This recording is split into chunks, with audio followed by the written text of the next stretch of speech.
할렐루야. 오늘 아침에 우리에게 주시는 하나님의 말씀은 사무엘상 4장 12절에서 22절까지입니다.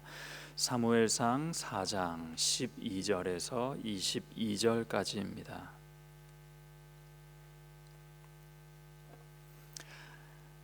12절부터 22절까지 제가 읽기를 시작합니다. 당일에 어떤 베냐민 사람이 진영에서 달려나와 자기의 옷을 찢고 자기의 머리에 티끌을 덮어 쓰고 실로에 이르니라. 그가 이를 때는 엘리가 길 옆 자기의 의자에 앉아 기다리며 그의 마음이 하나님의 괴로 말미암아 떨릴 즈음이라. 그 사람이 성읍에 들어오며 알림에 온 성읍이 부르짖는지라. 엘리가 그 부르짖는 소리를 듣고 이르되 이 떠드는 소리는 어찌 됨이냐. 그 사람이 빨리 가서 엘리에게 말하니 그때 엘리의 나이가 98세라. 그의 눈이 어두워서 보지 못하더라. 그 사람이 엘리에게 말하되 나는 진중에서 나온 자라. 내가 오늘 진중에서 도망하여 왔나이다. 엘리가 이르되 내 아들아 일이 어떻게 되었느냐. 소식을 전하는 자가 대답하여 이르되 이스라엘이 블레셋 사람들 앞에서 도망하였고 백성 중에는 큰 살육이 있었고 당신의 두 아들 홈니와 비느하스도 죽임을 당하였고 하나님의 괴는 빼앗겼나이다. 하나님의 괴를 말할 때에 엘리가 자기 의자에서 뒤로 넘어져 문 곁에서 목이 부러져 죽었으니 나이가 많고 비대한 까닭이라. 그가 이스라엘의 사사가 된 지 40년이었더라. 그의 며느리인 비느하스의 아내가 임신하여 해산 때가 가까웠더니 하나님의 괴를 빼앗긴 것과 그의 시아버지와 남편이 죽은 소식을 듣고 갑자기 아파서 몸을 굽으려 해산하고 죽어갈 때 곁에 서 있던 여인들이 그에게 이르되 두려워하지 말라.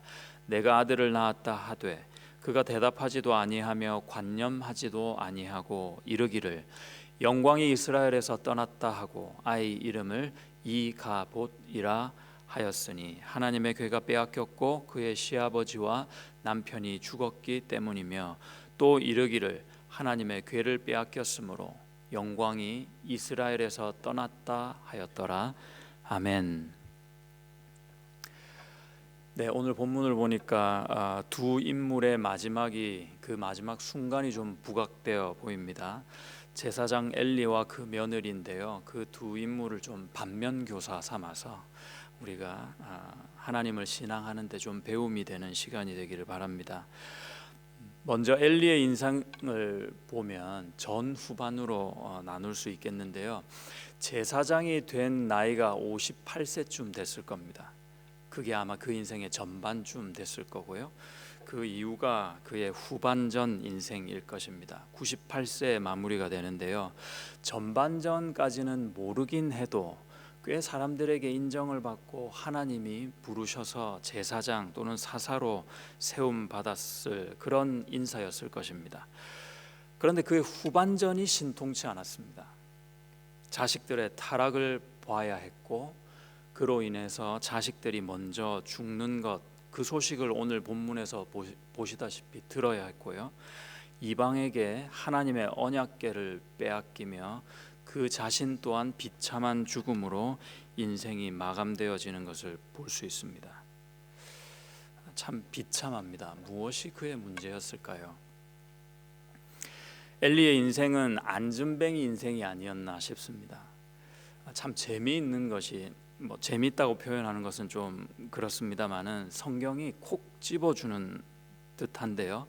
엘리가 사무엘상 1장 9절에서는 보니까 처음 소개되는데 이렇게 소개됩니다. 9절을 제가 읽어드리면 그들이 실로에서 먹고 마신 후에 한나가 일어나니 그때 제사장 엘리는 여호와의 전 문설주 곁 의자에 앉아 있었더라 그럽니다. 처음 등장하는 배우가 의자에 앉아서 등장한 겁니다. 그런데 오늘 본문 보니까 18절에서요. 그의 마지막이 또 의자에서 끝나게 됩니다. 하나님의 괴를 말할 때 엘리가 자기의 의자에서 뒤로 넘어져 문 곁에서 목이 부러져 죽었으니 나이가 많고 비대한 까닭이라. 엘리가 사사이기도 하고 제사장의 직분을 가지고 있었는데요. 이 제사장의 직분은 다분히 이타성을 가지고 있는 특징이 있습니다. 자기를 위해서 사는 인생이 아니라 타인을 위해서 사는 인생이었다는 거죠.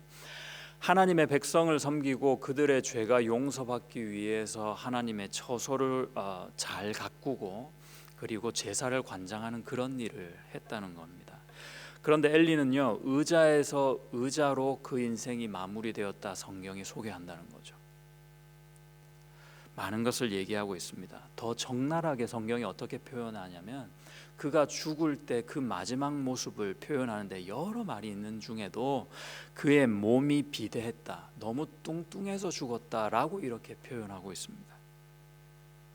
단순히 몸이 뚱뚱했다 하는 것이 아니라 그의 영적인 상태를 얘기하고 있는 것입니다.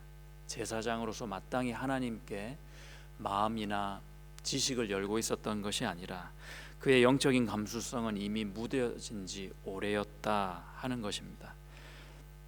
그도 그럴 것이 한나가 기도하는 모습을 보고 이미 아주 옛적에 엘리가 술 취한 것 아니냐 이렇게 생각했었고요. 하나님의 끔찍한 저주를 직접 들을 때에도 엘리는 그냥 그 저주가 섞인 예언에도 유야무야 지나가게 됩니다. 자녀들의 추악한 죄를 알고 있었음에도 스스로가 그 정도로 죽게 하겠냐 하는 생각을 했는지도 모르겠습니다. 그냥 적당하게 훈계하고 넘어가는 엘리의 모습이 있었습니다. 자녀 교육이 왜 부모의 책임이냐 했을 때 이 말씀에서 보면 우리가 좀 힌트를 얻을 수 있습니다. 자녀 교육은 자녀의 문제나 교육의 문제라기보다는 부모로서 나의 가치관이 반영되는 것이기 때문입니다. 신앙 교육은 더더욱 그러한데요. 내 신앙이 바르면 자녀 신앙 교육도 바르게 잘 되게 되어 있습니다. 그런데 내 신앙이 흐트러지고 바로 잡혀 있지 않으면 아무리 자녀를 말로 교육한다 해도 그 자녀가 신앙 안에서 바로 서 있지 못하게 되는 모습을 봅니다. 기억하셔야 할 것이 하나님은 엘리의 이런 안일한 태도를 증오하셨습니다. 하나님을 무시하는 처사에 심하게 표현한다면 그냥 진저리가 나신 거죠. 어쩌면 이 정도쯤이야 하는 우리 믿음의 태도에 하나님은 환멸을 느끼고 계시는지도 모르겠습니다.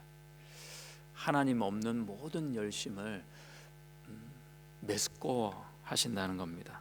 어느 정도일까? 2장 30절을 한번 보시면요, 2장 30절에서 그러므로 이스라엘의 하나님 나 여호와가 말하노라 내가 전에 너의 집과 너의 조상의 집이 내 앞에 영원히 행하리라 하였으나 이제 나 여호와가 말하노니 결단코 그렇게 하지 아니하리라. 나를 존중히 여기는 자를 내가 존중히 여기고 나를 멸시하는 자를 내가 경멸하리라. 그들의 죄에 대한 하나님의 이 메스꺼울 정도의 분노와 환멸이 좀 느껴지십니까? 혹시 우리는 하나님을 존중히 여기고 있는지 돌아보게 됩니다.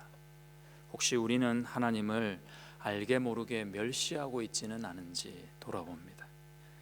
멸시라는 뜻은 그 대상을 인정하지 않고 깔보고 얕보는 것 아니겠습니까? 하나님 없는 것처럼 내 시간을 보내는 것, 이것 하나님 멸시하는 것이라 생각이 되어집니다. 한 입으로는 저주를 하고 또 다른 입으로는 찬송을 하고 있는 우리의 입술, 직장에서는 이런 모습으로 교회에서는 저런 모습으로 행동하는 우리의 이중적인 면들, 그런 태도가 하나님을 기만하는 것이겠습니다. 모든 것을 아시는 주님이신데 마치 아닌 것처럼, 모르시는 것처럼, 없는 것처럼 우리는 매사 매순간 주님을 그렇게 대하고 있는지는 모르겠습니다. 매를 들지 않는 부모에게 계속해서 버릇없이 굴고 있는 아이 같은 모습 아니겠습니까? 꾹꾹 참아주고 계신 줄 모르고 계속해서 버릇없이 대들고 있는 겁니다. 무서운 것은요, 이 엘리가 믿음이 없었던 것은 아닌 듯합니다. 13절과 18절을 보시면 하나님의 궤에 상당히 집착하고 있는 모습을 보여주고 있습니다. 특히 18절 같은 경우에는요, 엘리가 크게 충격을 받은 그 순간이요, 두 아들이 죽었다는 소식이 아니라 하나님의 궤가 빼앗겼다 하는 그 소식에서 그가 충격을 받은 모습을 보여주고 있습니다. 그러니까 이 엘리라는 사람은 하나님에 대해서 감은 있어요. 감은 어느 정도 가지고 있고 듣고 자랐던 풍월 정도는 있었던 것 같습니다. 그러나 정확한 지식이 없었습니다. 지혜가 없었습니다. 바른 믿음이 아니죠. 우리 믿음이 하나님의 말씀과 진리에 기초해 하고 있지 않고 그냥 감으로, 그냥 관습으로, 늘 하던 습관으로 생각 없이, 분별력 없이 그렇게 계속되어진다면 모래성에 쌓은 집 정도가 아닐까 생각이 됩니다. 이런 집착적 신앙심은 그 며느리에게서도 여실히 드러나고 있는데요. 21절 22절을 보니까 여호와의 괴가 없으므로 하나님의 영광이 이스라엘에게서 떠났다 그럽니다. 엘리도 죽고 남편도 죽고 없어지니까 자식을 낳아도 아무런 생각이 없는 그의 허탈한 모습을 성경은 기록하고 있습니다. 믿음이 없는 것은 아니라는 거죠. 며느리도요. 그런데 하나님의 뜻에는 관심이 없고 그냥 상징 정도에 집착합니다. 그냥 형식에만 매여 있는 그들의 모습이었다는 것입니다. 아들이 아버지에게 이 남자는 내 아버지가 아니에요 라고 막 이렇게 대드는 것은 아니지만, 대놓고 그렇게 부인하지는 않지만 아버지를 아버지로서 전혀 존중하지 않는 겁니다. 그래도 한 집에 살아야 하니 이보다 더 큰 불행이 어디 있을까요? 행복은 무엇을 얻느냐에 대한 문제라기보다는요, 그 행복이 누구와 함께 있느냐, 거기에서 결정된다 생각이 됩니다. 오늘 하나님은 언약궤를 통해서 잘 가르쳐주고 계신데요, 블레셋과의 전쟁에서는 아무런 효험을 발휘하지 못했습니다. 이 언약궤가요. 이스라엘 사람들이 언약궤를 가져오면 마치 기적적으로 신비하게 그 전쟁에 이길 줄 알았거든요. 그런데 이렇게 무력할 수 없는 그런 언약궤의 모습을 성경이 증거하죠. 근데 여러분 오늘 본문 다음부터 5장에서 보시면 완전히 전세가 바뀝니다. 이 언약궤가 이렇게 위력적인지 알 수 없을 정도로 대단합니다. 블레셋에 갖다 놨더니 신상이 막 무너지고요, 사람들에게 병이 생기고 사람들이 막 죽어나가는 모습을 보입니다. 대단한 위력을 가지고 있습니다. 그렇게 무력했던 언약궤에서 도대체 어떤 일이 있었길래 이렇게 위력적인 언약궤로 바뀌는 모습이었을까? 그 사이에 지금 오늘 우리가 읽은 본문이 딱 놓여져 있는 겁니다. 오늘 우리가 읽은 이 본문의 내용을 통해서 하나님은 언약궤가 언약궤다워지는 비밀을 말씀해 주고 계시다고 저는 생각합니다. 엘리 가문이 멸절되자 언약궤가 언약궤의 역할을 하게 됩니다. 그 본 모습을 갖추게 된다는 말씀이죠. 하나님은요, 그 엘리의 그 아주 오래된 그 죄악과 나태함을 전쟁이라는, 고난이라는, 고통이라는 그것을 통해서, 그런 시간들을 통해서 여실히 드러내시고 완전히 묵은 때를 제하는 것처럼 엘리 가문이 없어지게 하시고 새 판을 짜 주시는 듯합니다. 새 일을 행하시는 주님을 바라봅니다. 그래서 엘리가 없어지자 그 없어진 자리에 누가 나옵니까? 사무엘이 등장합니다. 그 사무엘을 통해서 백성들을 미스바로 모으게 하고 회개의 기도를 시킨다는 것이죠. 하나님은 이렇게 이스라엘 백성들을 회복시키십니다. 그러니까 며느리가 생각하고 엘리가 어쩌면 믿고 있었을 우리는 이제 끝났구나가 끝난 것이 아니라는 겁니다. 끝나야 끝난 것이라면서요. 하나님은 그렇게 생각하지 않으신 듯합니다. 우리가 준비가 되기만 하면 하나님의 영광은 언제나 드러납니다.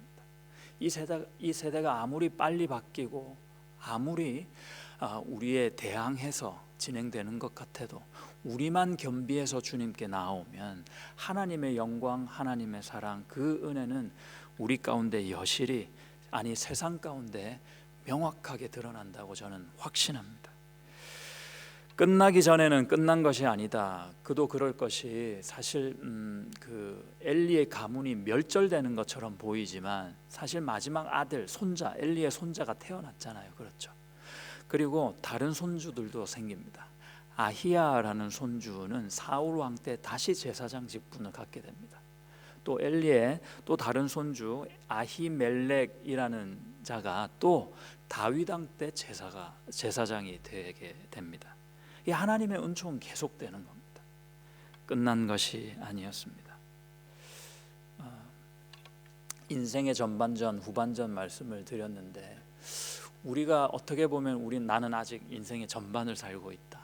나는 지금 인생의 후반을 살고 있다 할 수도 있는데요. 사실은 우리는 인생을 살고 있는 사람들이 아닙니다. 우리는 영생을 살고 있습니다. 내가 죽고 나서 구원의 문이 열리고 영생이 시작되는 게 아니라요, 지금 내가 살고 있는 이 순간이 영생의 작은 순간입니다. 그 영원한 생명 가운데 우리는 한 부분, 한 순간을 지금 살고 있는 것이거든요. 끝이 없는 겁니다.